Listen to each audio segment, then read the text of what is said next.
Assalamualaikum warahmatullahi wabarakatuh. Sebelumnya perkenalkan, nama saya Di Sunagor Artanto dengan NPM 2313053195. Saya perwakilan dari kelompok 2 mata kuliah Statistika Pendidikan, yang di sini sedang mengerjakan tugas yaitu korelasi kendal tau, korelasi pi, dan korelasi kontinuensi. Nah, di sini saya akan membuat video tutorial mengerjakan atau menguji korelasi kendal tau, korelasi pi, dan korelasi kontinuensi menggunakan aplikasi SPSS. Nah, maka dari itu kita coba uji dengan menggunakan aplikasi SPSS. Nah, langkah yang pertama yaitu masuk ke aplikasi SPSS. Di sini kita uji korelasi kendal tau terlebih dahulu.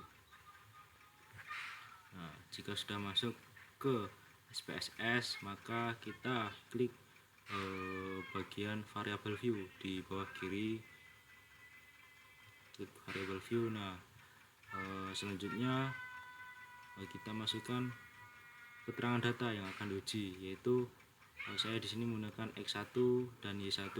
Nah, untuk desimalnya di sini 00. Untuk labelnya yaitu untuk X kecerdasan berpikir dan untuk Y prestasi belajar. Untuk measure-nya ordinal. Jika sudah diisi keterangan datanya, kita lanjut langkah berikutnya yaitu masuk ke data view. Nah, di data view ini kemudian kita masukkan data yang sudah kita miliki. Nah, di sini saya sudah menyediakan data yaitu berjumlah 25 orang. Untuk yang X data kecerdasan berpikir, untuk C yaitu prestasi belajar. Nah, jika sudah datanya sudah dimasukkan semua, mari kita uji korelasi kendal tau dengan cara yang pertama klik analis bagian atas, lalu correlate. Setelah itu pilih bivariate. Nah, di sini tampilannya akan seperti ini. Kemudian kita pindahkan keterangan data ini ke variabel dengan mengeklik kecerdasan berpikir dan mengeklik pindahkan. Nah, begitu juga yang prestasi belajar, kita klik terlebih dahulu, lalu kita pindahkan ke variabel. Nah, jika sudah duanya terpindahkan, kita checklist bagian yang kendal tau dan yang person ini kita hilangkan. Nah, jika sudah di checklist kendal tau dan jika sudah dipindahkan ke variabel semua, maka kita bisa klik OK untuk mengetahui hasil outputnya. Nah, mari kita klik OK.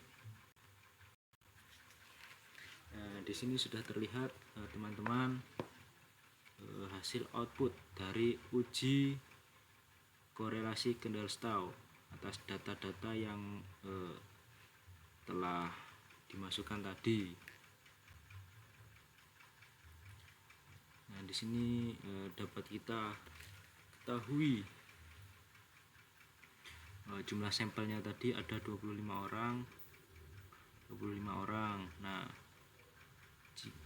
telah dihitung koefisien kendal taunya yaitu 0,745. Nah, ini merupakan ukuran kekuatan hubungan antara dua variabel X dan Y. Nah, itu ukurannya sangat kuat. Nah, di sini nilai signifikansi atau probability value-nya itu 0,00. Karena probability value-nya 0,00, maka keputusan hipotesis nolnya ditolak. Nah, maksud dari hasil ini yaitu yang pertama bisa kita simpulkan ada hubungan yang sangat kuat dan positif antara kecerdasan berpikir atau variabel X dengan hasil belajar variabel Y. Nah, yang kedua, skor koefisien 0,745 ini berarti hubungan itu mendekati sempurna atau skala 0 sampai 1. Makin dekat ke 1, maka makin kuat juga hubungan itu dari variabel X antara variabel X dan Y. Yang ketiga ini perlu kita ketahui juga karena probability value-nya sangat kecil, artinya hampir mustahil hubungan ini terjadi secara kebetulan. Jadi hubungan itu sangat-sangat signifikan. Nah, itu hasilnya teman-teman. Hasil uji korelasi kendal setahu ini dengan SPSS sama hasilnya seperti uji korelasi kendal setahu dengan manual atau dengan rumus-rumus yang telah dikerjakan di Word. Gitu teman-teman. Nah, oke teman-teman, kita masuk ke tutorial yang kedua, yaitu menguji korelasi Pi dengan menggunakan aplikasi SPSS. Nah, langkah yang pertama yaitu kita masuk ke SPSS, lalu kita klik variable view. Nah, di sini kita isi untuk namanya yaitu X dan Y. Untuk desimalnya 0, 0. Untuk labelnya kita isi untuk Y bimbingan tes dan Y hasil tes. Untuk value-nya untuk X 1 mengikuti, 2 tidak mengikuti. Nah, untuk Y sendiri 1 untuk lulus dan 2 tidak lulus. Untuk allegiance center measure-nya nominal karena di sini kita menguji data dari bimbingan tes dan hasil tes. Dan di sini kita menguji korelasi Pi, maka measure-nya nominal. Nah, jika sudah terisi semua dengan benar, kita lanjut ke data view. Nah, di data view ini kita kembali lagi seperti tadi, kita memasukkan data yang sudah kita miliki dari bimbingan tes atau hasil tes. Nah, di sini saya sudah memasukkan datanya. Nah, jika sudah memasukkan data dengan baik dan benar, kita bisa langsung uji korelasi Pi dengan menggunakan dengan langkah-langkah berikut ini, yaitu yang pertama kita klik analis, lalu kita pilih descriptive statistik, lalu kita pilih cross tabs, kita klik. Nah, di sini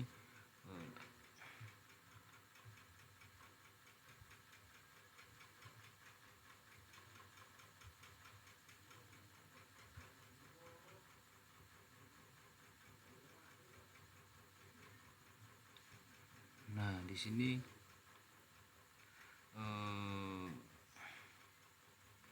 bimbingan tes ini dipindah ke row dan hasil tes kita pindah ke kolom.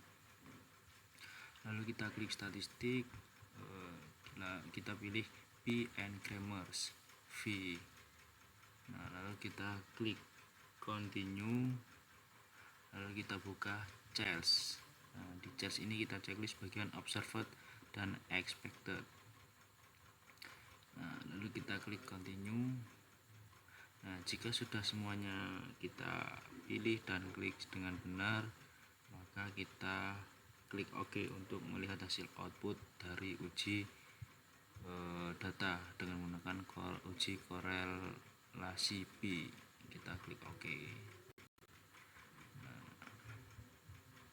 di sini dapat kita lihat ya teman-teman, ini merupakan hasil dari uji korelasi Pi yang telah kita lakukan tadi.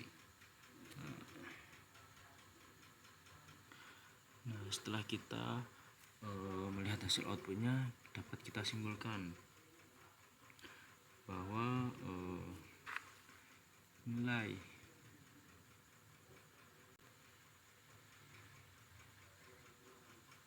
signifikan yang kita lihat pada tabel symmetric measure ini adalah 0,178. Nah, jika kita ingat lagi dalam pengujian hipotesis aturan umum, jika signifikan itu kurang dari 0,05, maka hipotesis nolnya itu ditolak atau ada hubungan yang signifikan. Nah, jika signifikan lebih dari 0,05, maka hipotesis nolnya tidak ditolak atau tidak ada hubungan signifikan. Nah, karena di sini nilai signifikannya ini 0,178 atau lebih besar dari 0,05, maka hipotesis nolnya itu tidak ditolak. Artinya tidak ada hubungan signifikan antara variabel yang diuji. Nah, contohnya di sini disebut cara belajar dengan motivasi. Kesimpulan sederhananya yaitu data menunjukkan bahwa cara belajar tidak berhubungan secara signifikan dengan motivasi dalam sampel ini.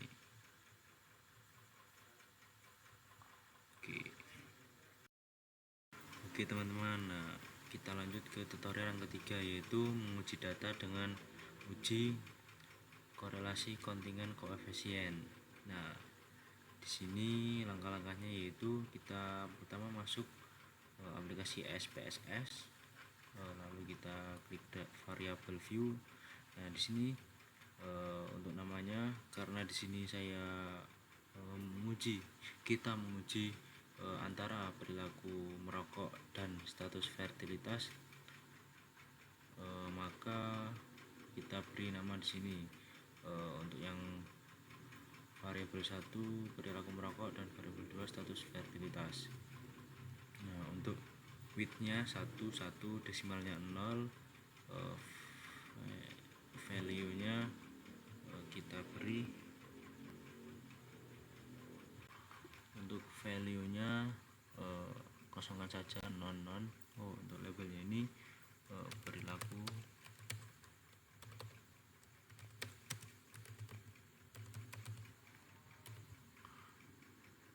dan ini status fertilitas.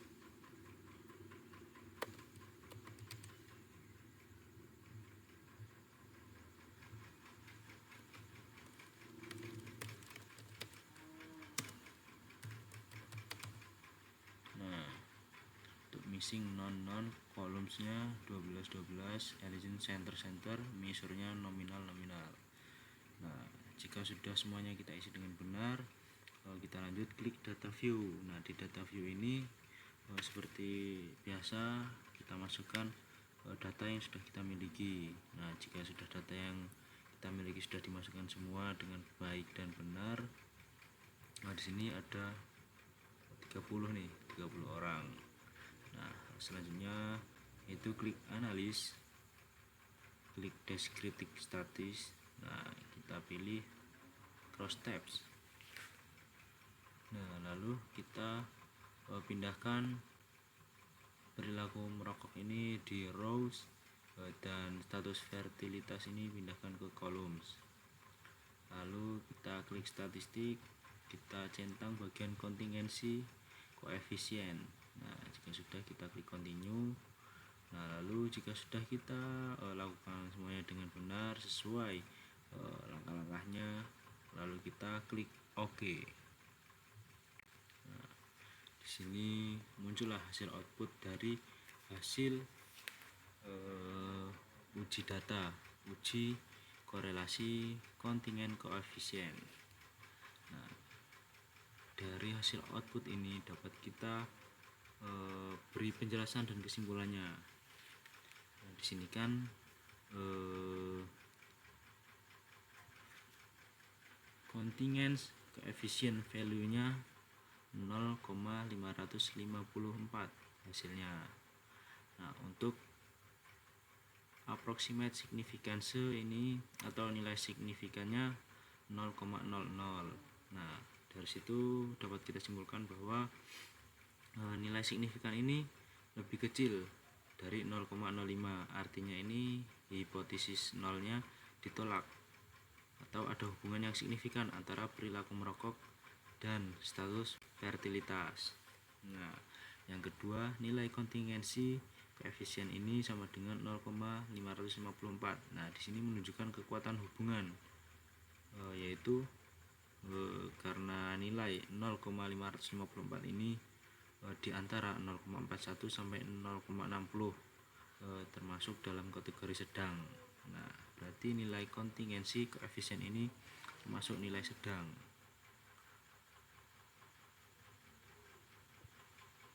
Maka dari itu, dari hasil output ini terdapat hubungan yang signifikan dan berkekuatan sedang antara perilaku merokok dengan status fertilitas. Nah, begitulah teman-teman dari hasil uji korelasi kontingen koefisien. Nah,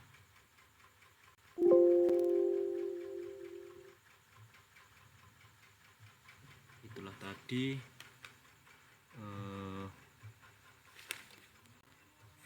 video tutorial dari saya terkait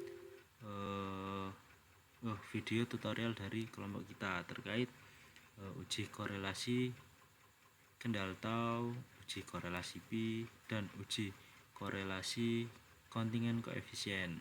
Nah, kurang lebih begitu ya teman-teman tutorial dari kelompok kita. Jika ada salah atau perkataan dari saya mohon maaf sebesar-besarnya. Saya akhiri.